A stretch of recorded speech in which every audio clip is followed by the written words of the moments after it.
आप सबों को जय मसीह की। परमेश्वर पिता का धन्यवाद कि उसने हमें जीवितों की भूमि में रखा और एक नया दिन नई रोशनी दिया, जिसे हमने देखा और व्यतीत करने पाया, और ये संध्या का समय दिया जिसमें हम उसकी आराधना स्तुति कर सके। धन्यवाद पिता परमेश्वर, धन्यवाद धन्यवाद। आइए हम प्रार्थना करेंगे, प्रार्थना में जाएंगे। सर्वशक्तिमान पिता परमेश्वर, राजाओं के राजा, हाथ उठा के धन्यवाद की भेंट समर्पित करते हैं आपको पिता परमेश्वर कि आपने पिता परमेश्वर हमें फिर से एक पुनः मौका दिया पिता परमेश्वर कि हम पिता परमेश्वर आगरा मंडली के मिनिस्ट्री में बोलने पाए। पिता परमेश्वर धन्यवाद देते हैं पिता परमेश्वर इस समय के लिए पिता परमेश्वर कि बहन सबनम और भाई डेविड के द्वारा पिता परमेश्वर हमें एक मौका मिला कि हम पुनः आपके वचनों को बोल सके पिता परमेश्वर, और इन वचनों के द्वारा लोग आत्मिक लाभ प्राप्त कर सके प्रभु, और अपने जीवन को आशीषित कर सके पिता परमेश्वर। जितने लोग सुनते हैं, जितने लोग समय देते हैं, सबों को आशीष देना, और जो बाद में भी सुनते हैं पिता परमेश्वर और सुनना चाहते हैं, उन सबों के हृदय को पिता परमेश्वर कायल करना कि तेरे वचन को सुने, उस पर मनन करे और उसके अनुसार अपने परिवार को और अपने आप को चलाने वाले बन सके पिता परमेश्वर, और अपने कार्यों के द्वारा तेरी में महिमा प्रकट करने वाले हो सके। अपनी बड़ाई नहीं परंतु आपकी बड़ाई होने पाए पिता परमेश्वर। इस समय विशेष करके हम रश्मि बहन के परिवार को तेरे हाथ में सौंपते हैं। उस शोकित परिवार को पिता परमेश्वर शांति देना पिता परमेश्वर, और बहन की आत्मा को पिता परमेश्वर शांति देना पिता परमेश्वर। वो शांति जो संसार नहीं दे सकता पिता, उनके परिवार को तू संभालना पिता परमेश्वर। हाँ पिता परमेश्वर, एक न एक दिन तो हमें जाना है पिता, पर जब तक तू जीवन देता है हम तेरी आराधना स्तुति करें और अच्छे कार्य करने वाले हो सके पिता परमेश्वर, ताकि पिता परमेश्वर तेरे उस स्वर्ग सिंहासन के सामने हम खड़े होने लायक बन सके पिता परमेश्वर। और पिता परमेश्वर तुझे अपना उद्धार करता मानकर और अपने सामने रखकर हर एक कार्य करने वाले हो सके पिता परमेश्वर। सारी बातों के लिए आपको धन्यवाद देते हैं। और पिता परमेश्वर मिस्टर मिसिस डेविड को पिता परमेश्वर तेरे हाथ में सौंपते हैं, उनके द्वारा जो मिनिस्ट्री चलती है प्रभु, और जितने लोगों को वो पिता वचन बोलने का मौका देते हैं, सबों को आशीष दे पिता। होते पिता परमेश्वर कि हम जो कुछ बोलें हम तेरी ओर से बोलने वाले हो सके, अपनी ओर से कुछ भी नहीं परंतु तेरी ओर से बोले पिता, और तू ही मदद और सहायता करना पिता। ऐसी आपसे कामना करती हूँ। इस प्रार्थना को आपके बेटे प्यारे खुदावंत यीशु नासरी के नाम से मांग लेती हूँ। खुदा सुनिए और ग्रहण कीजिए, आमीन। धन्यवाद पिता परमेश्वर आज के सुंदर दिन के लिए और सुंदर समय के लिए, सुंदर आशीषों के लिए, अब तक के जीवन के लिए कोटि कोटि कोटि कोटि आपको धन्यवाद पिता परमेश्वर। आज का पिता परमेश्वर जो जैसा कि हम आराधना के साथ ही पिता परमेश्वर तेरे वचन को बोते हैं प्रभु, तो इस वचन के बोए जाने पे आशीष देना। हम आपके सामने एक गीत प्रस्तुत कर रहे हैं और फिर हम वचन को बोएंगे। बारिश बनकर आ ऐ रूह पाक, बरसे जा बरसे जा। बारिश बनकर आ ऐ रूह पाक, बरसे जा बरसे जा। भर दे सबको आज अपने मसा के साथ, बरसे जा बरसे जा। भर दे सबको आज अपने मसा के साथ, बरसे जा बरसे जा। बारिश बनकर आ ऐ रूह पाक, बरसे जा बरसे जा। तेरे बूंदे छूले सर से पाँव तक, भिगो दे मुझको तू। रूके सोले बरसे बरसे चारों ओर, सब बदल दे तू। तेरे बूंदे छूले सर से पाँव तक, भिगो दे मुझको तू। रूके सोले बरसे बरसे चारों ओर, सब बदल दे तू। मेरे यीशु की हर बात मुझको सिखा दे आज, बरसे जा बरसे जा। मेरे यीशु की हर बात मुझको सिखा दे आज, बरसे जा बरसे जा। बारिश बनकर आ बरसे जा बरसे जा बारिश बनकर आ, ऐ रूह पाक बरसे जा मेरी दुर्बलता में बल जो बनता है दुआ तू करता है, मेरी खातिर रोकर आहें भरता है, सिफारिश करता है। मेरी दुर्बलता में बल जो बनता है दुआ तू करता है। आ थाम तू मेरा हाथ ले चल यीशु के पास बरसे जा आ थाम तू मेरा हाथ ले चल यीशु के पास बरसे जा बारिश बनकर आ, ऐ रूह पाक बरसे जा बारिश बनकर आ, ऐ रूह पाक बरसे जा मेरे मन को छू कर तेरे जोर चले मनोहर तेरी बात, मेरे मन को छू कर तेरा जोर चले मनोहर तेरी बात। तू जो बोले अब से बोलू वही मैं, तू बन मेरी जुबान। जो भी हो हालात तू बन मेरा निगहबान बरसे जा मेरे जो भी हो हालात तू बन जा मेरा निगहबान बरसे जा बारिश बनकर आ, ऐ रूह पाक बरसे जा भर दे सबको आज, ऐ रूह पाक बरसे जा तू भर दे सबको आज अपने मसा से आज बरसे जा बारिश बनकर आ, ऐ रूह पाक बरसे जा। सचमुच में पिता परमेश्वर गीतकार कहता है कि बारिश बनकर आ, ऐ रूपाक यानी रूपाक यानी हे पवित्र आत्मा तू मेरे अंदर कैसे किस रूप में आ, बारिश बन के आ मेरे अंदर, तू बारिश बन के तू बरस जा और अपने मसा से हमारा अभिषेक कर, हमारे अंदर भर जा। और कहता है कि मेरी दुर्बलता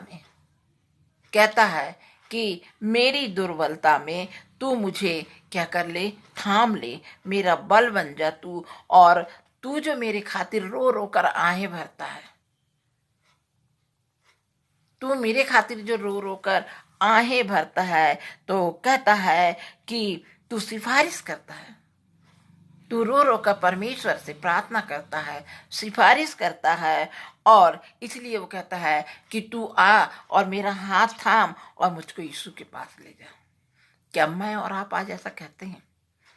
ये गीतकार अपने दिल से आहें भरता है और पवित्र आत्मा से आह्वान करता है कि तू मेरे दिल में आ जा, तू मेरे दिल में आ जा। मेरे लिए जो तू सिफारिश करता है, मेरे परमेश्वर से तू सिफारिश करता है, तो तू मेरे दिल में आ जा, मेरा हाथ थाम ले और मुझे अपने प्रभु यीशु मसीह के पास ले चल, मेरे प्रभु यीशु मसीह के पास मुझको ले चल। परंतु यहाँ पर हम देखते हैं कि आज हम लोग संसारिकता में व्यस्त हैं। मैं बहन रश्मि के लिए प्रार्थना करती हूँ कि इतनी पीड़ित दुखी होते हुए भी वो प्रभु के कार्य को नहीं छोड़ी। उसने वो पीड़ाओं में थी, पर उसने कभी एहसास नहीं करने सामने वाले को होने दिया कि वो पीड़ा में है। वो मुस्कुराती रही, हर समय मुस्कुरा के बात करती। पवित्र आत्मा भी कहता है कि दुख में हो या सुख में हो, प्रभु को मत छोड़ो। प्रभु को मत छोड़ो। जैसे कि यहाँ पर मैंने कुछ चीजों को रखा है। यहाँ पर कहता है कि मेरे मन को छू ले तेरी मनोहर बात,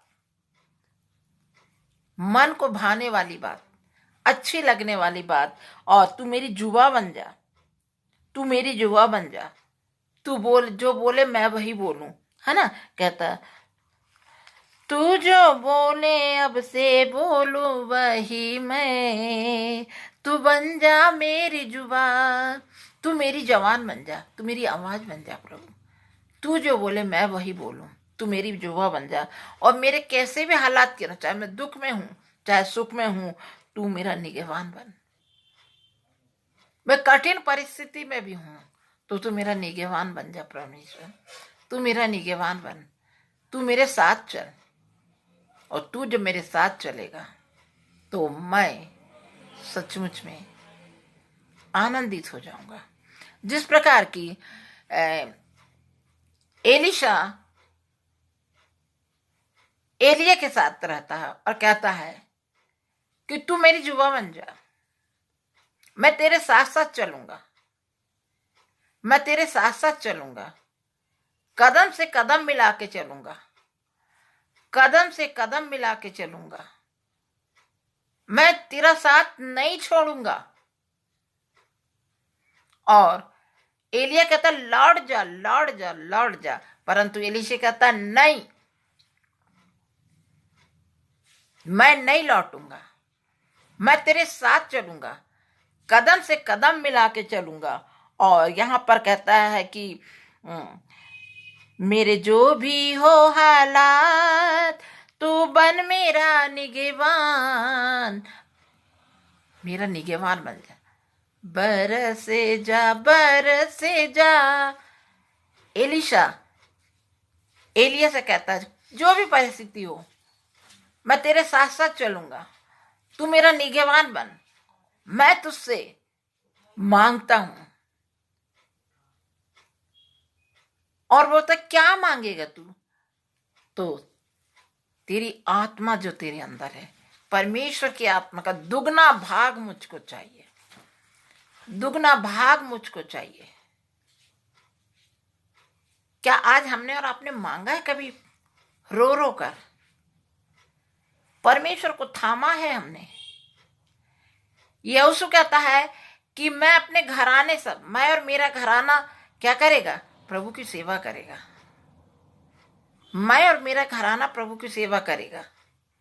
यहोशू में साफ बोलता है कि मैं परमेश्वर के राह पे चलूंगा, अपने परिवार को लेके चलूंगा, और मैं अपने परिवार के साथ साथ आगे चलूंगा, परंतु अपने परमेश्वर को साथ में रखूंगा, अपने परमेश्वर को साथ साथ लेकर मैं आगे बढ़ूंगा, उसके बिना मैं आगे नहीं बढ़ूंगा। यहां पर हम देखते हैं दो सेवक, यहां पर हम देखते हैं दो सेवक है, और एक सेवक है यहोशू और एक सेवक है एलीशा।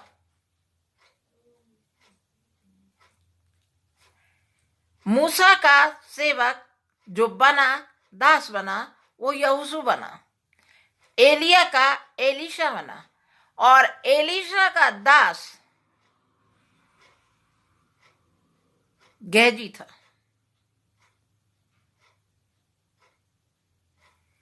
पर इनमें अपनी अपनी एक क्वालिटी थी,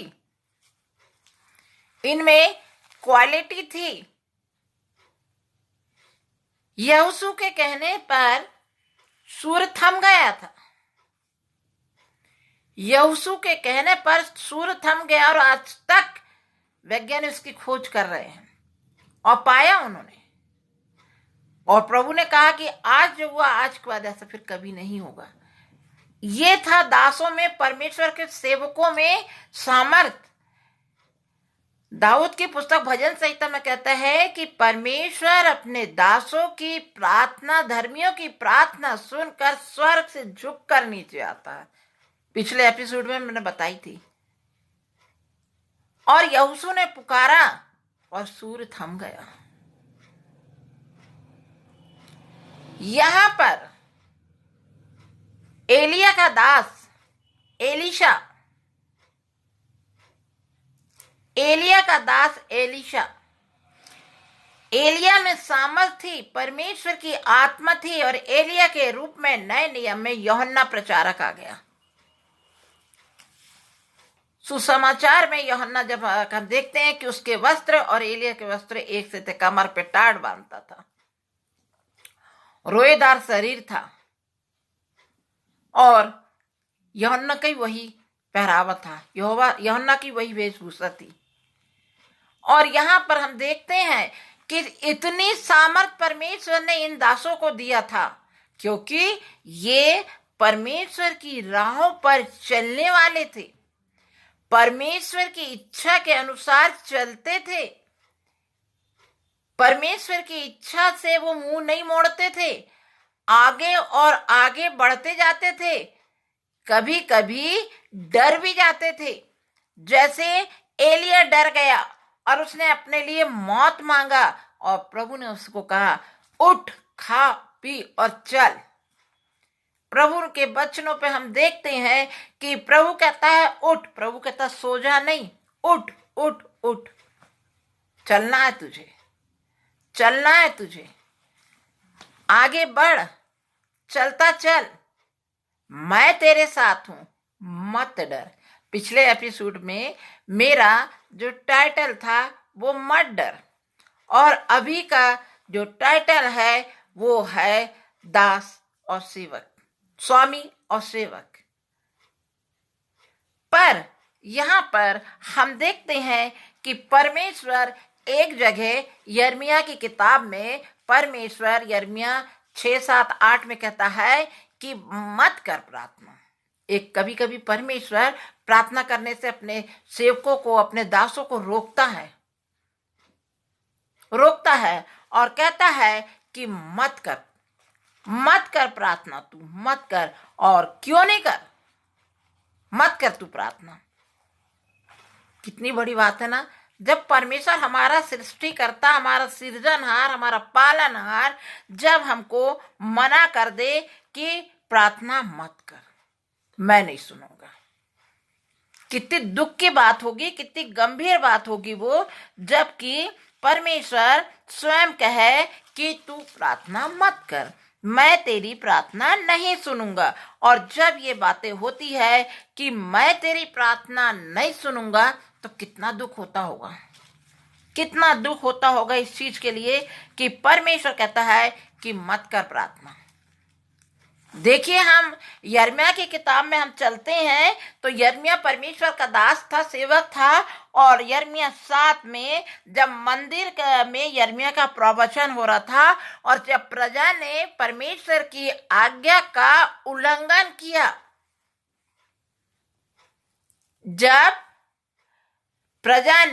इस्राएल प्रजा ने परमेश्वर की आज्ञा का उल्लंघन किया, तो परमेश्वर ने यिर्मयाह को कह दिया कि तू प्रार्थना मत कर। देखिए, यहां साफ लिखा है यिर्मयाह 7 और उसका हम 16 से देखेंगे। यिर्मयाह चैप्टर 7 उसका वर्ष 16, इसमें इस प्रकार से लिखा है, इस प्रजा के लिए तू प्रार्थना मत कर, ना इन लोगों के लिए ऊंचे स्वर से पुकार, ना तू प्रार्थना कर, ना तू ऊंचे स्वर से बोल। क्यों नहीं बोल? ना मुझसे विनती कर, ना तू ऊंचे स्वर से बोल, ना मेरे से तू विनती कर, ना तू प्रार्थना कर। क्यों नहीं कर? क्योंकि मैं तेरी नहीं सुनूंगा। सृजनहार जब बोलते कि मैं तेरी नहीं सुनूंगा, तो यिर्मयाह कितना रोया होगा, कितना तड़फा होगा, और कहता है कि तू नहीं देखता कि ये लोग यहूदा के नगरों और यरूशलेम की सड़कों में क्या कर रहे हैं? क्या तू नहीं देखता कि ये प्रजा क्या कर रही है? ये प्रजा के लोग क्या कर रहे हैं? देख, ये आंख रहते हुए और कान रहते हुए सुन नहीं रहे हैं, आंख रहते हुए अंधे हैं और कान रहते हुए बहरे हैं। और क्या कहता है कि इनके बच्चे ईंधन जलाने के लिए लकड़ी बटोर रहे हैं, आग बटोर रहे हैं, बाप आग सुलगाता है और स्त्रियां आटा गूंथती हैं चंद्र स्वर्ग की रानी के लिए। रोटी धूप जलाने के लिए, चढ़ाने के लिए। स्त्रियां आग आटा गूंथती हैं कि स्वर्ग की रानी के लिए रोटियां चढ़ाए और मुझे क्रोधित करती है। ये कारण था। उसके आगे और बोलता है और कहता है कि ये दूसरे देवताओं की क्या करते हैं? उपासना करते हैं। ये स्वर्ग की रानी को रोटी चढ़ाते हैं, धूप जलाते हैं और दूसरे देवताओं की उपासना करते हैं। और तू इनके लिए प्रार्थना कर रहा है, तू इनके लिए प्रार्थना कर रहा है। मत कर, तू इनके लिए प्रार्थना मत कर, मैं नहीं सुनूंगा। और यहाँ पर कहता है, सेनाओं को यहोवा यूं कहता है कि यहोवा की वाणी है कि क्या वे मुझी को क्रोध दिलाते हैं? क्या वे अपने ही नहीं जिसके मुंह पर स्याही छा गई है? और क्या कहता है? क्या मनुष्य, क्या पशु, क्या मैदान के वृक्ष, क्या भूमि की उपज, सब पर जो स्थान इस स्थान में है मेरे कोप की आग के मारे भड़क उठेगी और वे जल जाएंगे। आज यही तो हो रहा है। आज फसलें कम होती जा रही हैं, पानी कम होते जा रहा है, आग ही आग दिख रही है। एलिया ने भी आग बरसाया था, मूसा ने भी कारावंशियों के लिए आग बरसाया था और आग भस्म कर दी थी। 250 लोगों को भस्म कर दी थी। पृथ्वी ने अपना मुंह खोली और वो निगल ली थी, क्योंकि वो अपने को धर्मी कह रहे थे। मूसा से वो वाद विवाद करते हैं और कहते क्या तू ही धर्मी है, हम नहीं है। और मूसा ने बोला चलो देख लो, वेदी बना और करो। और क्या पाया गया कि मूसा धर्मी निकला और कोरावंशी लोग क्या हो गए? अधर्मी। तो पवित्र आत्मा का मजाक नहीं बनाना है। पवित्र आत्मा आग है और आग स्वर्ग से बरसी और भस्म हो गई, मंडली भस्म हो गई। आज मंडली को चिताने का समय है। आज मेरे अपने लोगों को चिताने का समय है।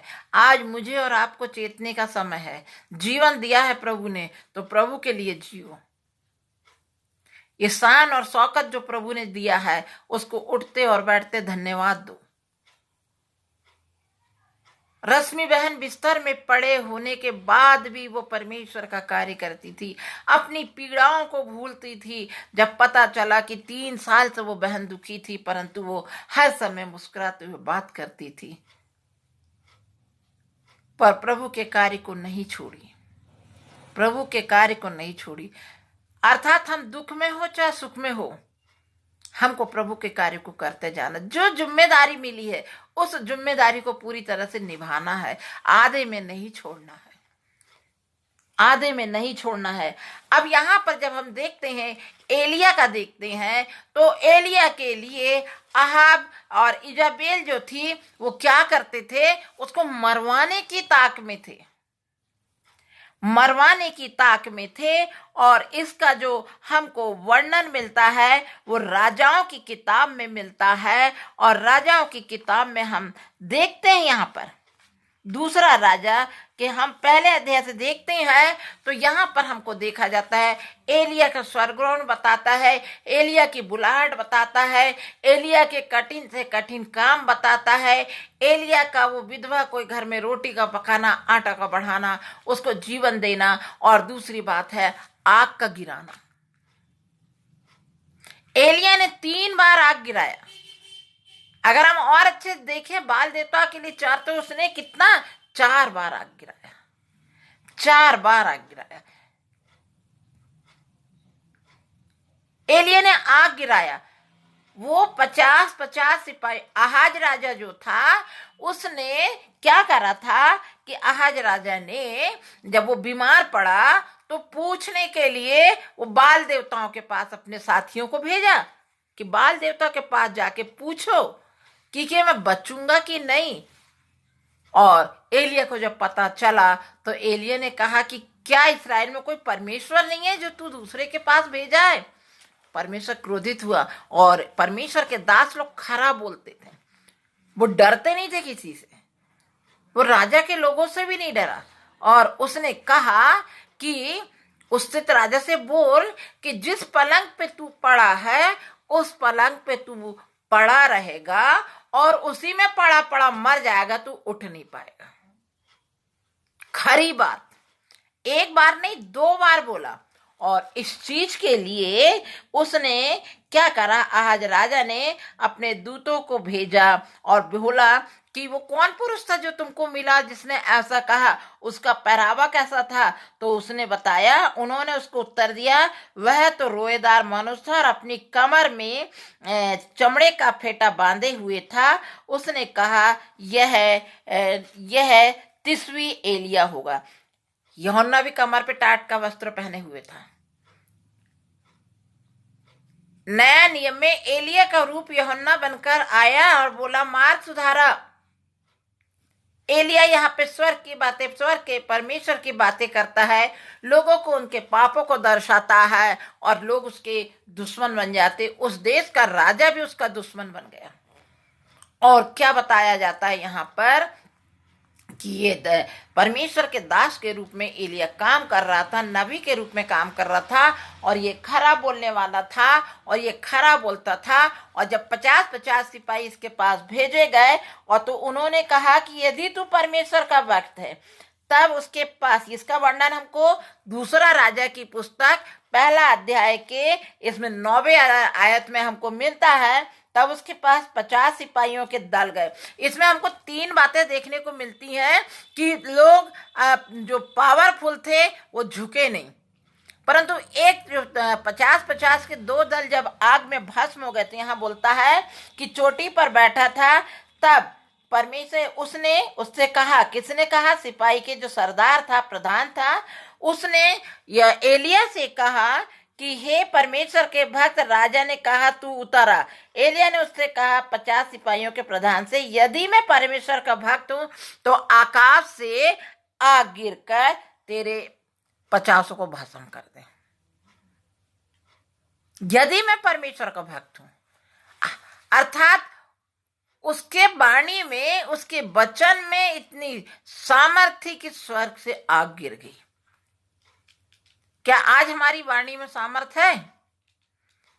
क्या हमारे अंदर वो पावर है?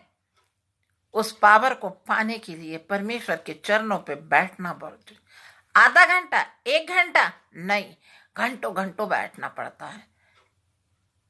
परमेश्वर की बातों में मनन करना पड़ता है, मांगना पड़ता है।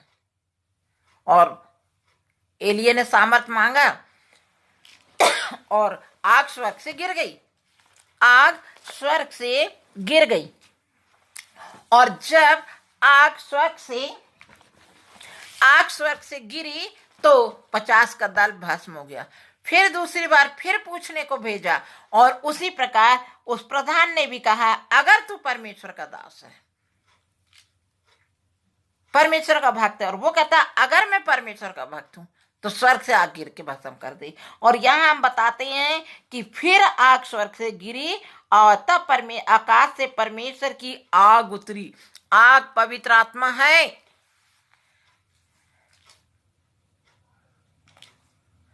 हम गाते हैं ना, फिर से वो आग बरसा दे, फिर से वो अभिषेक बहने दे, तेरी आत्मा से, तेरी सामर्थ से, फिर से तू अभिषेक कर दे।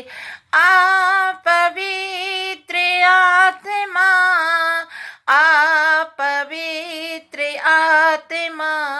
पवित्र आत्मा आग के रूप में आई और वो 100 सिपाहियों के दल को नष्ट कर गई। इन 2 प्रधानों से तीसरे प्रधान को जब हम देखते हैं इसी के आगे, तो तीसरे प्रधान ने अपने आप को दीन और नम्र और सुन्न कर दिया। 2 प्रधानों ने अपने आप को सुन्न नहीं किया, परंतु तीसरे प्रधान ने अपने आप को सुन्न किया। और इसका वर्णन दूसरा राजा 1 अध्याय और उसके हम देखते हैं 13 पद में। और वहां पर एलिया के सामने तीसरा प्रधान चढ़कर एलिया के सामने घुटने के बल गिर गया। आज हमको घुटने पे आने की जरूरत है। आज हमको घुटने पे आने की जरूरत है, डार्क लिपस्टिक लगाने की आने की जरूरत नहीं है। परमेश्वर ने हमारी काया को ऐसे ही सुंदर बनाया है, उसकी दृष्टि में हम कैसे हैं और उसको हम संवारते हैं। क्या परमेश्वर ने हमको बुरा बनाया? हम आईब्रो को नुचवा लेते हैं। परमेश्वर वचन कहता है कि सब भाव के बाल नहीं नुचाना, और आज हम भाव के बालों को देखते हैं। मैं भाइयों को देखती हूं कि वो नौचा रही हैं, परमेश्वर की आज्ञा का विरोध कर रही हैं, डार्क लिपस्टिक लगा के प्रभु के वचन को प्रचार कर रहे हैं। हम क्या दर्शा रहे हैं? हम प्रचार तो कर रहे हैं, परमेश्वर मन को जांचता है, परंतु सिंपल प्रभु ने जिस रूप में हमको बनाया है उसको एक्सेप्ट करना है। सुंदर बनाया है, उसकी नजर में हम सुंदर हैं। और यहां पर वो क्या होता है, यहां पर तीसरा प्रधान दीन बन गया, घुटने पे आया और घुटने पे गिरकर क्या कहता है, सुनो। हाँ, घुटने के बल गिरा और गिड़गिड़ा कर उससे कहने लगा, हे परमेश्वर के भक्त, मेरा प्राण और तेरे इन 50 दासों के प्राण तेरी दृष्टि में अनमोल है। वो दो प्रधान ने नहीं बोले ऐसा, उन्हें बोले उतारा। और तू परमेश्वर का भक्त, वो कहता ना, नीचे उतारा। और उसने कहा, प्रधान ने एलिया के पास जाकर कहा, देख वह पहाड़ पर बैठा है। तब उसने कहा, हे परमेश्वर के भक्त। ये दो पहले प्रधान जो गए उनने हे परमेश्वर के भक्त, परंतु तीसरे प्रधान से हम सीखते हैं दीन बनना। तीसरे प्रधान से हम दीन बनना सीखते हैं। आज हमको दीन और नम्र बनना है। याकूब की किताब में परमेश्वर कहता है, परमेश्वर के बलवंत हाथ के नीचे दीन और नम्रता से रहो तो वह उचित समय पर उठाकर तुमको खड़ा करेगा। ये प्रधान घुटनों के बल पे आ गया और क्या कहता है कि मेरा प्राण और इन 50 का प्राण, 50 दासों का प्राण तेरी दृष्टि में अनमोल है। और तेरी दृष्टि में यह अनमोल है। और क्या कहता है कि जो दो प्रधान अपने अपने 50 समर्थ आए थे उसको तो आग ने भस्म कर दिए, भस्म कर डाला है। अब मेरा प्राण तेरी दृष्टि में अनमोल है, इन 50 का, और मेरा प्राण तेरी दृष्टि में अनमोल है। अर्थात हमारा जो प्राण है, हमारा प्राण परमेश्वर की दृष्टि में हमको घुटने के बल आना है, घुटने के बल गिड़गिड़ाना है और अपने पापों की क्षमा मांगना है। और जब हम अपने पापों की क्षमा मांगते हैं, रो रो कर, आंसू बहा बहा कर क्षमा मांगते हैं, तो परमेश्वर की भी आत्मा पिघल जाती है। इस सिपाही ने घुटने के बल आके कहा कि मेरा प्राण और मेरे सिपाहियों का, आज कहना है कि मेरा प्राण, मेरे परिवार का प्राण और मेरी कलीसिया का प्राण परमेश्वर तेरी दृष्टि में अनमोल ठहरे। इनको तू सुधार दे परमेश्वर। आग बरसा के भस्म मत कर प्रभु, परंतु इनको तू सुधार दे। आज ये कहने का समय है, आज ये प्रार्थना करने का समय है, जैसा ये तीसरे प्रधान ने किया। और इसने क्या कहा कि मैं तेरी दृष्टि में अनमोल ठहरे। और तब यहोवा के दूत ने एलिया को आज्ञा दिया कि उतर के जा। देखो, जो प्रधान होते हैं, जो अगवे होते हैं, वो रखवाली करने वाले रक्षक होते हैं। और ये तीसरे प्रधान ने जो रक्षक के रूप में आया और उन 50 दल के लोगों को, प्राण को बचा लिया। और परमेश्वर के दूत ने एलिया को कहा, जा नीचे उतर जा। और एलिया गया और फिर दूसरी बार उसने अहाज्या राजा था उससे कहा कि जिस पलंग पर यहोवा कहता है, तूने जो एक्रोन के बाल देवताओं से पूछने के लिए पाप किया, उसका पाप क्या था? हमको दूसरे के पास है, अरे वो भविष्यवक्ता आया है, वो बता देता है बीती बातों को, वह ऐसा करता है। ऐसे पे विश्वास नहीं करना है। अपनी प्रार्थना पे विश्वास करो, अपने अंदर परमेश्वर से बातें करो। जैसा कि ये आहाज ने पूछने के लिए भेजा और उसका परिणाम क्या हुआ कि जिस पलंग पर तू पड़ा है नहीं उठेगा और तू मर जाएगा। इतनी खराई से कोई बोल दे, आज हमारी कलीसिया में हमको बोल दे हम ऐसे किसी को, परंतु एलिया परमेश्वर का भय मानने वाला था और उसने बोला, और सच में वो आहाज राजा जो था, वो अहज्या राजा जो था, वो मर गया। वो मर गया। जिस प्रकार मूसा 40 दिन और 40 रात कहाँ रहा? हेरो पर्वत पे रहा। मूसा 40 दिन और 40 रात कहाँ रहा? ये हेरो पर्वत पे रहा। वैसा ही एलिया भी 40 दिन और 40 रात हेरो पर्वत पर रहा। तब परमेश्वर की आत्मा उसके साथ साथ चलती थी और इसलिए परमेश्वर ने कहा मत डर।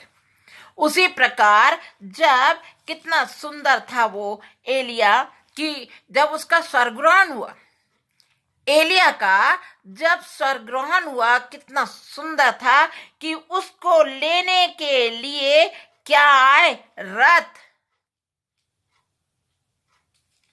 एलिया का स्वर्गग्रहण, हमारे प्रभु यीशु मसीह का स्वर्गग्रहण बादलों पे उठा लिया गया। और एलिया का स्वर्गग्रहण क्या हुआ? यहाँ पर देखिए, इसी का दूसरा राजा, उसका दूसरा अध्याय, और यहाँ पर बताया गया है कि गिलगाल से चले एलिया और एलिशा दोनों गिलगाल से चले, और चलते चलते यहाँ पर दोनों के बीचों में बातें हो रही है। और बातें हो रही हैं, और क्या बातें हो रही है यहाँ पर कि मुझे जाना है, तू लौट जा, तू लौट जा, मुझे परमेश्वर के पास जाना है। बेतेल से वो चला, पहला स्थान वो बेतेल से चलते चलते बातें करता है, यहोवा मुझे बेतेल तक भेजता है, इसलिए तू यहीं ठहर। एलिया कहता है इसलिए तू यहीं ठहर। एलिशा को बोल रहा, अपने दास को बोल रहा है ठहर जा तू यहीं। और एलिशा कहता है कि तेरे जीवन की, यहोवा के और तेरे जीवन की शपथ, मैं तुझे नहीं छोड़ूंगा, मैं तेरे साथ चलूंगा। एलिया और एलिशा के साथ वार्तालाप हो रहा है। आज हमको अपने परमेश्वर को नहीं छोड़ना है, आज हमको अपने प्रभु को नहीं छोड़ना है। इसलिए वे बेतेल से चले, और बेतेल से चलते चलते वो चले जा रहे हैं। और वहां पर एलिशा से जो भक्त लोग पूछते हैं कि तुझे मालूम है तेरा प्रभु आज जो है वो क्या है, ऊपर उठा लिया जाएगा, वो चला जाएगा, है ना। एलिशा क्या क्या तुझे मालूम है कि आज यहोवा तेरे स्वामी को तेरे ऊपर से उठा लेगा? तो वो कहता हाँ मुझे मालूम है। 3 बार पूछा जाता है। फिर वो चलते चलते कहाँ पहुंचे भाई? यरीहो के पास पहुंचे। फिर एलिया ने उससे कहा कि तू यहीं छोड़, यहीं रुक जा। फिर वो कहता है कि यहोवा की शपथ और तेरे जीवन की शपथ, मैं तुझको नहीं छोड़ूंगा, मैं नहीं जाऊंगा भाई, तू चल रहा है मैं तेरे साथ साथ चलूंगा।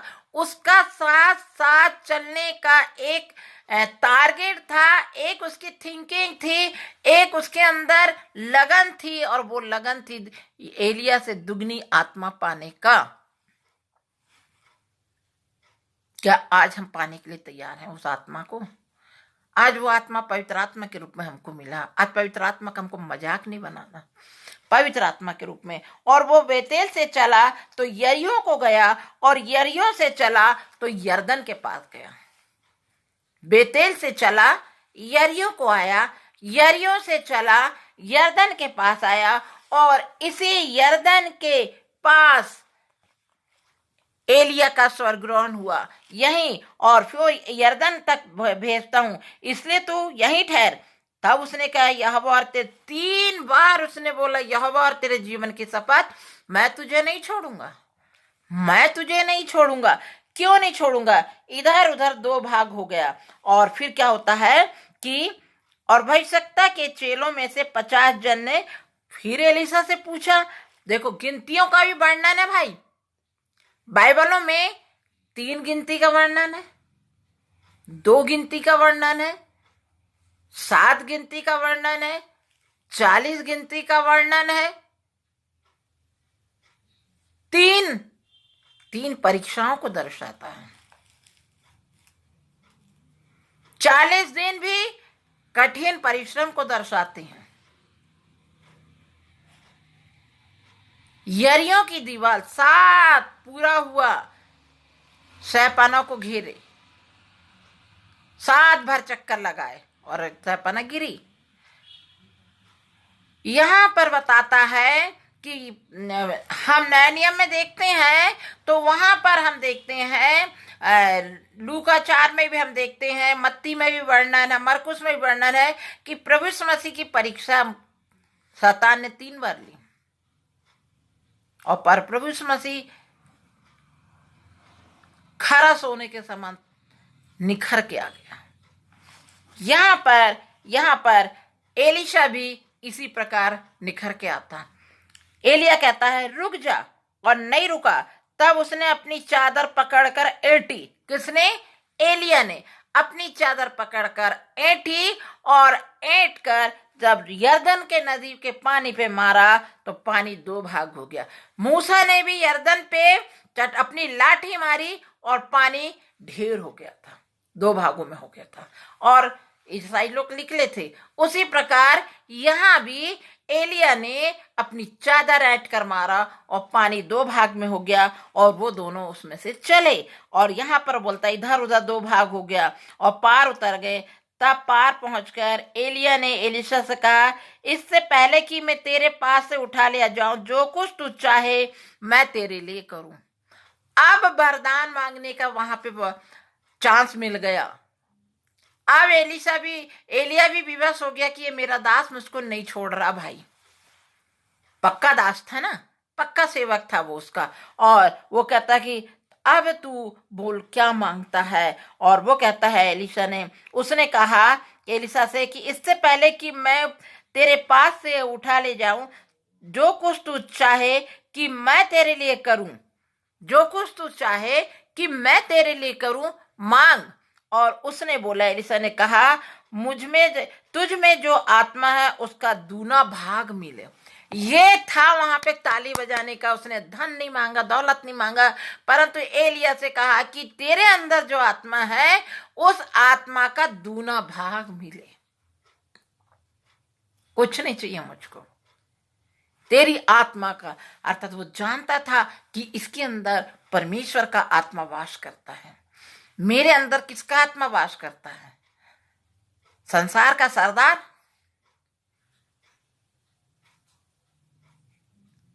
या परमेश्वर का आत्मा? हम मिनिस्ट्री चलाते तो हमें सोचना है कि हमारे अंदर किसका आत्मा वास कर रहा है, हमें क्या करना है, हमें क्या मांगना है। एलीशा ने मांग लिया, दुगना आत्मा चाहिए मुझे, दुगना आत्मा चाहिए। और तब एलिया ने भी शर्त रखा, ठीक है तुझे दुगना आत्मा चाहिए तो एक शर्त है। बोल वो शर्त क्या है? एक शर्त है। हाँ, एलीशा बोलता है हाँ वो शर्त। तो यहाँ पे बोलते एलिया ने कहा, तूने तो कठिन बात मांगी है, तो अभी यदि तू मुझे उठा लिए जाने के बाद तक देखने पाए तो तेरे लिए हो जाएगा। उसने कहा तूने साधारण बात नहीं मांगा एलीशा। एलिया ने कहा, एलीशा तूने साधारण बात नहीं मांगा, बहुत कठिन बात मांगा है। और वो कठिन बात क्या है कि मेरे उठाए जाने तक, अंत तक तू मुझको देखता रहेगा। यदि देखने पाएगा तो ये तेरे लिए हो जाएगा। और देखो क्या होता है कि तेरे लिए हो जाएगा। और वे चलते चलते बातें कर रहे थे कि अचानक अग्निमय रथ आ गया। अग्निमय रथ कितना पवित्र रथ होगा। अग्निमय रथ आ गया, अग्निमय रथ आ गया। आज हम प्रचार के लिए देते हैं ना, रथों पे सवार होकर लोग प्रचार करने जाते हैं ना, अपने अपने वोटिंग मांगने के लिए, अपना अपने नेताओं का था। हमारा परमेश्वर का जो नेता था वो एलिया था, और उसका महान नेता ऊपर से उसके लिए अग्निमय रथ पहुंचा रहा। कितना सुंदर था। अग्नि में रथ आया, और अग्नि में घोड़ों ने उसको अलग अलग कर दिया। अग्नि में रथ के साथ जो घोड़े जुट के आए थे वे भी अग्नि में थे। और एलीशा और एलिया को अलग अलग कर दिया। ये था एलिया का स्वर्गरोहण। परमेश्वर का भय मानने वाला एक जगह कमजोर हो जाता है और वो झाऊ के पेड़ के नीचे बैठ जाता है एलिया, और अपने लिए मौत मांगता है। और परमेश्वर कहता है तू ये क्या कह रहा है, तुझे तो बहुत काम करना है, अभी तुझे बाल देवताओं के नबियों को मारना है, इजाबेल को तुझे मारना है। इजाबेल के लिए मुझे तुझसे भविष्यवाणी करानी है कि तू गिरेगी तो तेरा लहू कुत्ते चाटेंगे। कितना बड़ा श्राप परमेश्वर की ओर से था, क्योंकि उसने परमेश्वर के 300 नबियों को मरवा डाली थी। इतनी दुष्ट स्त्री थी। आज हमको ऐसी स्त्री नहीं बनना है, दयावंत स्त्री बनना है। आज हमको दबोरा के समान बनना है। आज हमको मरियम के समान बनना है, दया सारा के समान बनना है, एस्तर रानी के समान बनना है, सलोमी के समान बनना है, रूत के समान बनना है। यहाँ पर एक करेक्टर आया स्त्रियों के बीच में। वो करेक्टर इजेबेल का जो दुष्ट स्त्री थी, यूहन्ना की पुस्तक में हम देखते हैं हेरोदेस के पाप को जब बताया, उसकी स्त्री को बताया, तो वो दुष्ट स्त्री थी, उसने यूहन्ना बपतिस्मा वाले के सिर को कटवा दी। और यहाँ इजेबेल ने परमेश्वर के नबियों के सिर को कटवा डाली, घात कर दी। परंतु दूसरे तरफ हम देखते हैं तो आशा की जो क्या कहते हैं, हम देखते हैं स्त्रियों के वर्णन में, तो हम देखते वहां पर हम सलोमी को देखते, रूत को देखते, एस्तर को देखते हैं। ये दयावंत स्त्रियां थी, भले भले काम करने वाली थी। और यहाँ पर बताता कि अग्निमय के रथ के साथ साथ अग्निमय घोड़े और दास, स्वामी और दास को अलग अलग किया गया। और एलीशा अंत तक उसको देखता रहा। एलीशा उसको अंत तक देखता रहा। और फिर क्या बताता है कि एलिया बावंडर में होकर, है ना, स्वर्ग पर चढ़ गया और एलीशा उसे देखता रहा। बावंडर के रूप में एक बावंडर उसके साथ, और वो चला गया, स्वर्ग पे चढ़ गया। और वो क्या कहने लगा, हाय दुख को प्रकट करता है। और यहाँ पर एलीशा कहता है, हाय मेरे पिता और इस्राएल के रथ और सवारों। जब वह उसको फिर देख ना पड़ा, तब उसने अपने वस्त्र फाड़ा और फाड़ का 2 भाग किया। और फिर उसने एलीशा की चादर को उठा ली। अर्थात एलीशा की चादर, वो आशीष में, वो वरदान रूप चादर उसके ऊपर, आत्मा की चादर उसके ऊपर गिर गई। उसने अपने प्रयास में, वो अपने कार्य में वो मजबूत पाया गया।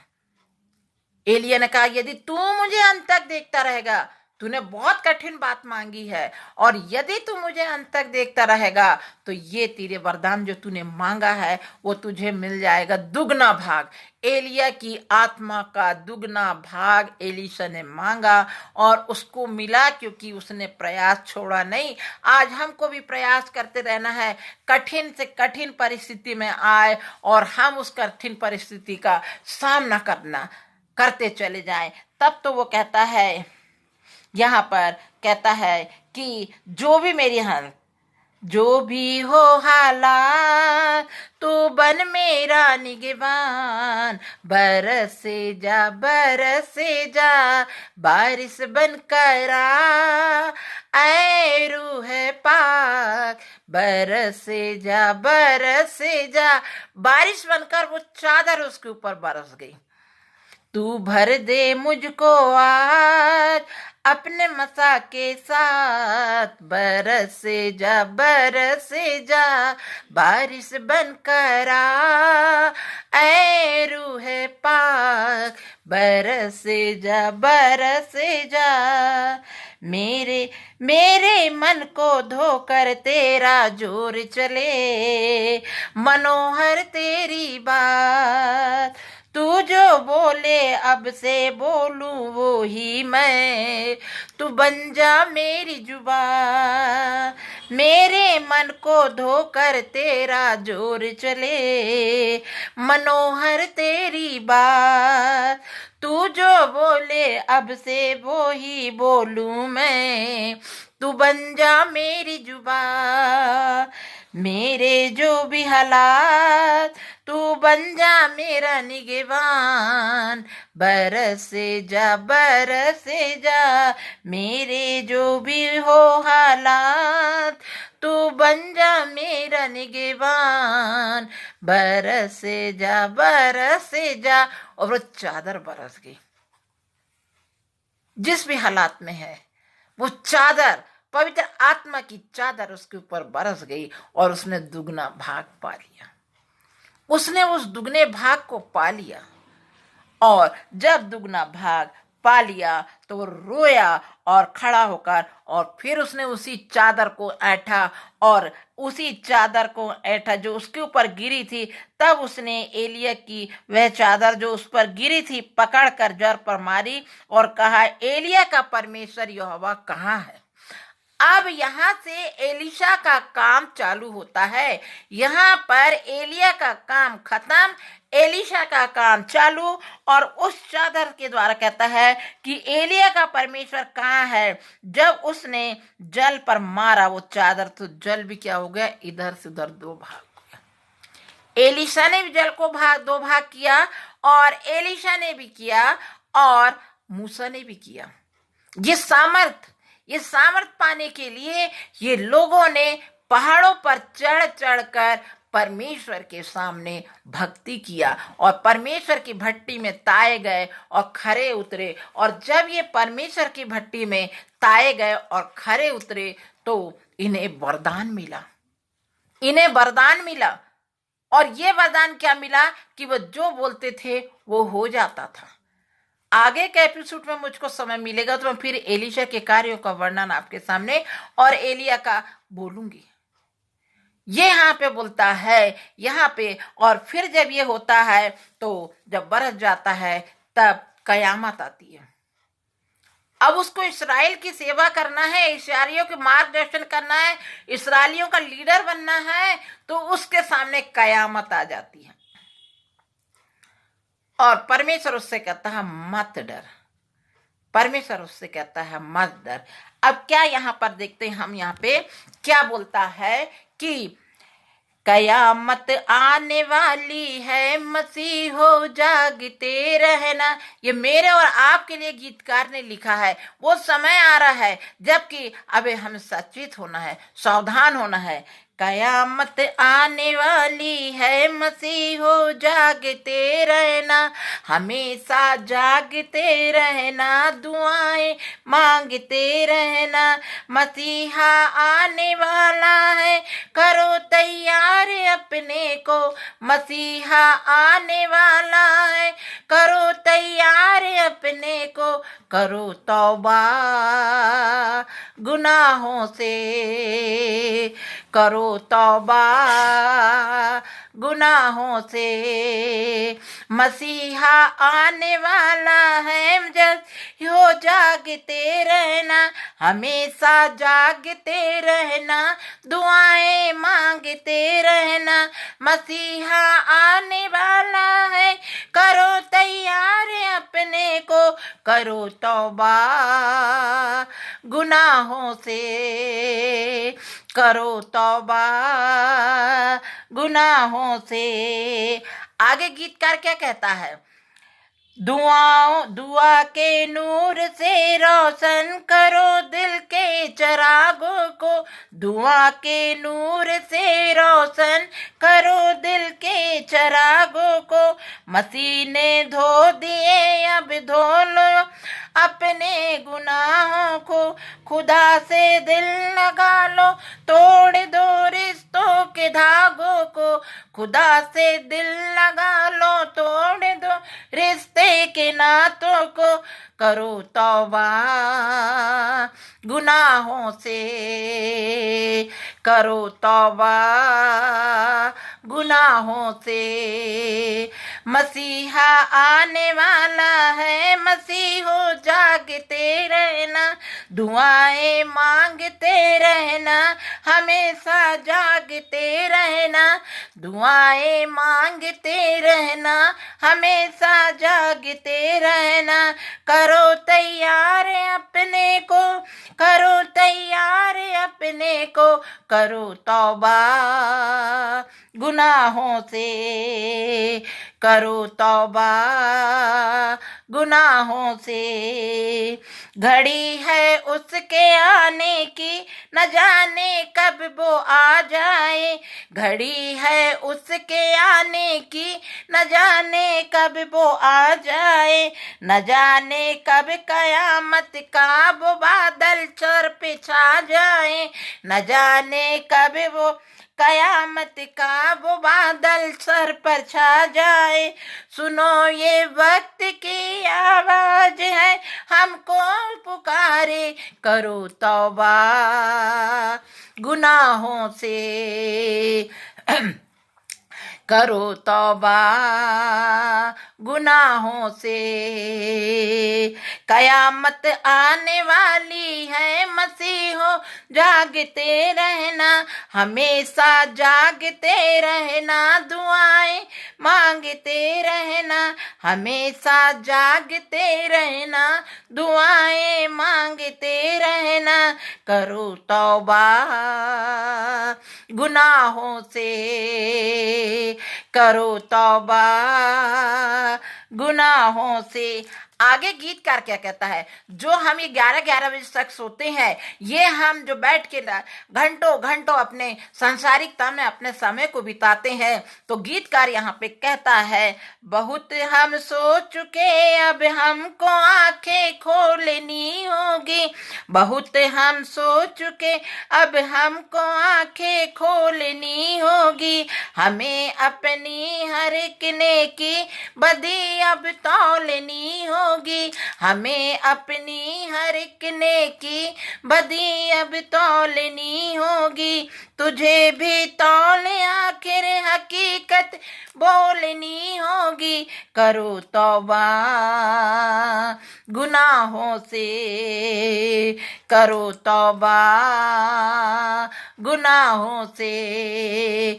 कयामत आने वाली है मसीहो, जागते रहना, हमेशा जागते रहना, दुआएं मांगते रहना। मसीहा आने वाला है, करो तैयार अपने को, करो तौबा गुनाहों से, करो तौबा गुनाहों से।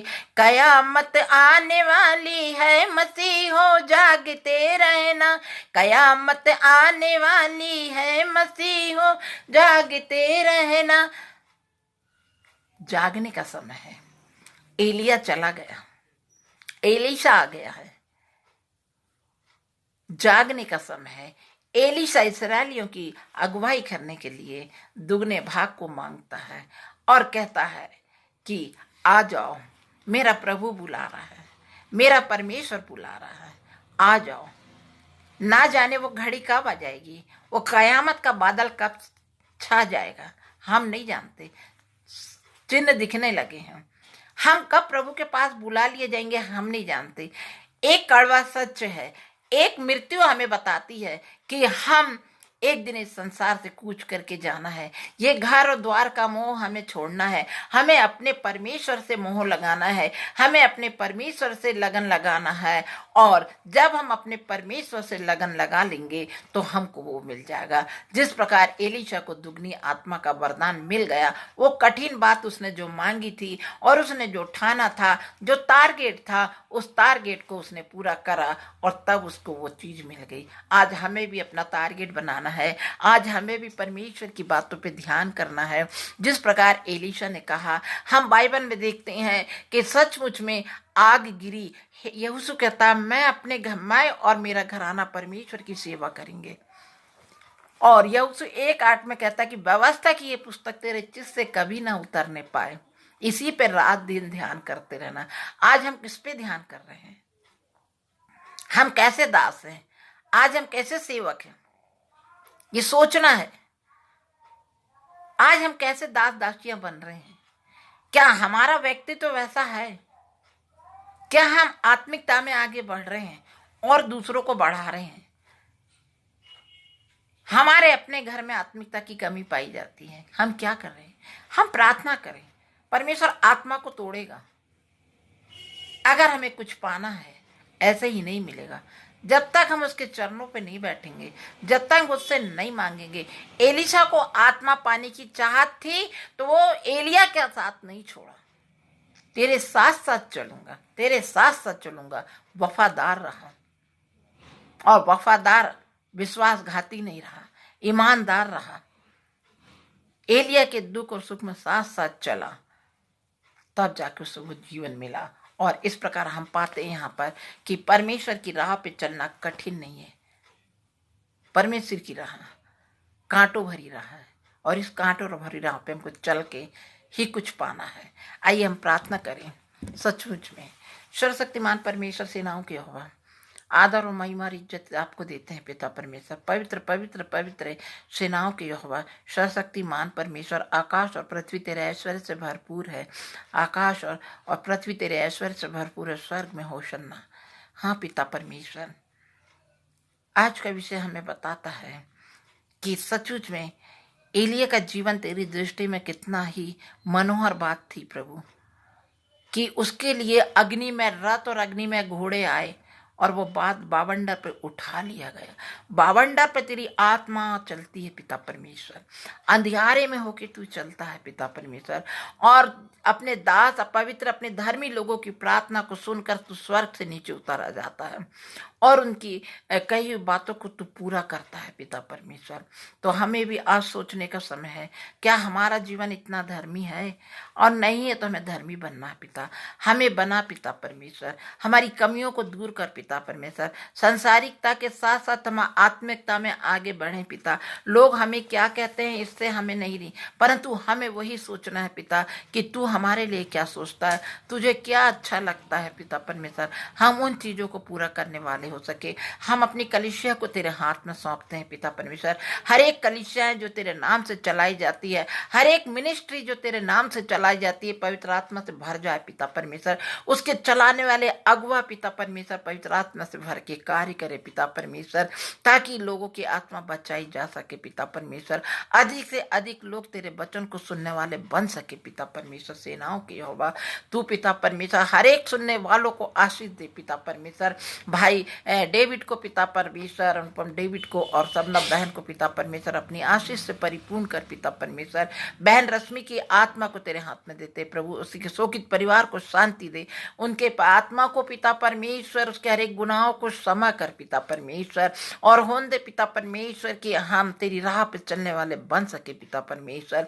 हाँ पिता परमेश्वर, और भी जो बीमार दुखी तुझे पुकारते उनकी पुकारों को सुन ले पिता, और उन्हें छू के चंगाई दे और उनके बिस्तरों को पलट दे पिता परमेश्वर।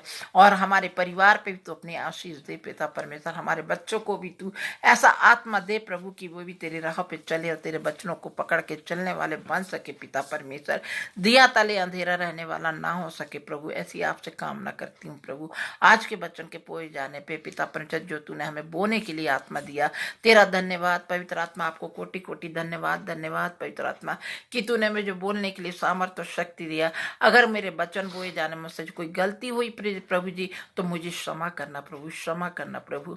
और मुझे पिता परमेश्वर अपने लिए और इस्तेमाल करना प्रभु। हाँ पिता, हर एक सुनने वाले को आशीष दे, और जो बाद में भी सुने उन्हें भी आशीष दे। यूक्रेन और रूस में और जो जगह जगह लड़ाई छिड़ रही है प्रभु, वहां तू शांति का आत्मा दे प्रभु। हर एक आतंक को दूर कर पिता परमेश्वर। सारी बातों के लिए आपको धन्यवाद देते हैं। हर एक अगुओं को तेरी आत्मा से भर परमेश्वर की वे पिता तेरा भय मानकर अपना कार्य करने वाले हो सके। सारा आदर सारा महिमा आपको समर्पित करती हूँ। दिन भर की सुंदर आशीषों के लिए धन्यवाद देती हूँ। रात्रि आन पड़ी पिता परमेश्वर, रात्रि में प्रत्येक को मीठी नींद दे प्रभु। आपकी इच्छा तो सुबह का प्रकाश दिखा, हर एक जहरीले कीड़ों मकोड़ों से और हर एक पिता परमेश्वर बुरे ख्वाबों से बचा के रख पिता परमेश्वर। और आपकी इच्छा तो नया दिन नई रोशनी दिखा पिता परमेश्वर। ऐसी आपसे कामना करते हैं। आज हमसे जाने अनजाने में जो भी गुनाह अपराध हुए होंगे, या हमारे मुख से ऐसे कोई बात निकली होगी जिससे तेरी आत्मा दुखी होगी, तो हमें क्षमा करो पिता पिता परमेश्वर। धन्यवाद देती हूँ अपने बेटे जयवंत कश्यप के लिए पिता परमेश्वर, जो तकनीकी कार्य में मेरी सहायता करता है प्रभु, उसके लिए तू मार्ग खोल पिता परमेश्वर, और उसको पिता परमेश्वर अपनी सामर्थ्य से संभाल पिता परमेश्वर, और उसको अपने लिए इस्तेमाल कर पिता परमेश्वर, उसके आने जाने में उसकी सहायता मदद कर पिता परमेश्वर। धन्यवाद देती हूँ कि तूने मुझे एक बेटे की माँ बनाया है पिता। आज मेरे पति तेरे पास है, परंतु सहायक के रूप में तूने मुझे बेटा दिया है प्रभु, उसको अपनी बहुतायत से आशीष दे। हमारे इस घर को तेरे हाथ में सौंपते, हमारे घर का मालिक आप है पिता परमेश्वर, आप ही इस घर के हर एक घटी कमी को पूरा करने वाले परमेश्वर है। हम तो पिता परमेश्वर तेरी राह पे चलने वाले बन सके पिता परमेश्वर। तू मालिक है पिता परमेश्वर, इस घर के एक एक कोने में और प्रत्येक के घरों में तू अपना आत्मा का वास कर पिता परमेश्वर। सारा आदर सारा महिमा आपको समर्पित करती हूँ पिता, हर एक मिनिस्ट्री को, और पुनः पिता परमेश्वर फिर से मैं कपिल शर्मा की मिनिस्ट्री को पिता परमेश्वर, और भाई डेविड की मिनिस्ट्री, आगरा मंडली की मिनिस्ट्री को तेरे हाथ में सौंपते हुए इस प्रार्थना को आपके बेटे प्यारे खुदावंद यीशु नासरी के नाम से मांगती हूँ, विनती करती प्रभु जी मोना के लिए पिता परमेश्वर, जबकि वो परीक्षा देने जाएगी पिता परमेश्वर, और भी बच्चे जो अपनी परीक्षा देने के लिए अपने घरों से निकलेंगे परमेश्वर, उनके मार्ग में आने जाने में खुदा तो उनकी सहायता मदद करना परमेश्वर, और जिस जगह पे वो बैठते हैं प्रभु अभी से उस जगह को यीशु नासरी के नाम से बांध देते हैं पिता परमेश्वर। जो जो प्रश्न आए प्रभु तू समझ और बुद्धि देने वाला परमेश्वर तू है परमेश्वर, बुद्धि दे ज्ञान दे पिता परमेश्वर, और प्रत्येक को तू सफलता प्रदान कर, ऐसी आपसे कामना करती हूँ। जो माताएं बच्चों के लिए पिता परमेश्वर तरस रहे उनकी कोकों को खोल पिता परमेश्वर, और उनकी कोख को तू हरी भरी कर पिता परमेश्वर। प्रार्थना को सुनने वाला परमेश्वर तू प्रत्येक की मनोकामनाओं को पूरा कर प्रभु। मैं अपने बहू बेटों को तेरे हाथ में सौंपती हूँ प्रभु, जब वो परीक्षा के लिए इस घर से निकलते हैं परमेश्वर, और जितने भी लोग निकलते सबों के आने जाने में पिता तो सहायता मदद करना, सुरक्षित ले जाना, सुरक्षित आना पिता परमेश्वर, और उनको सफलता प्रदान करना प्रभु। मेरी नहीं प्रभु पर तेरी इच्छा पूरी होने पाए, मेरी नहीं प्रभु पर तेरी इच्छा पूरी होने पाए। इस प्रार्थना को अपने बेटे प्यारे खुदावंद, आपके बेटे प्यारे खुदावंद यीशु नासरी के नाम से मांग लेते खुदा, सुनिए और ग्रहण कीजिए, आमीन। हे हमारे पिता तू जो स्वर में है, तेरा नाम पवित्र माना जावे, तेरा राज जावे, तेरी इच्छा जैसे स्वर में पूरी होती है वैसे इस पृथ्वी पर पूरी होवे। हमारे दिन भर की रोटी आज हमें दे, और जैसे हमने अपने अपराधियों को क्षमा किया वैसे ही तू हमारे अपराधों को क्षमा कर, और हमें परीक्षा में ना डाल परंतु बुराई से बचा, क्योंकि राज और पराक्रम महिमा सदा तेरे हैं, आमीन। पुनः मैं रश्मि बहन के परिवार को सौंपती, क्योंकि मेरे को जो समय मिला पिता उस बहन ने ही मुझे आगे बढ़ाई है, और दूसरा मुझे पिता परमेश्वर आगे बढ़ाने का मौका दिए, और पिता परमेश्वर डेविड फैमिली ने भी मुझे आगे बढ़ने का वचन बोने का समय दिए। इन्हें अपनी सामर्थ्य से संभाल, और इनकी मिनिस्ट्री को आगे आगे बढ़ा, और प्रत्येक सुनने वाले को आशीष दे। यीशु के नाम से मांगती हूँ, जय मसीह की आप सबों को।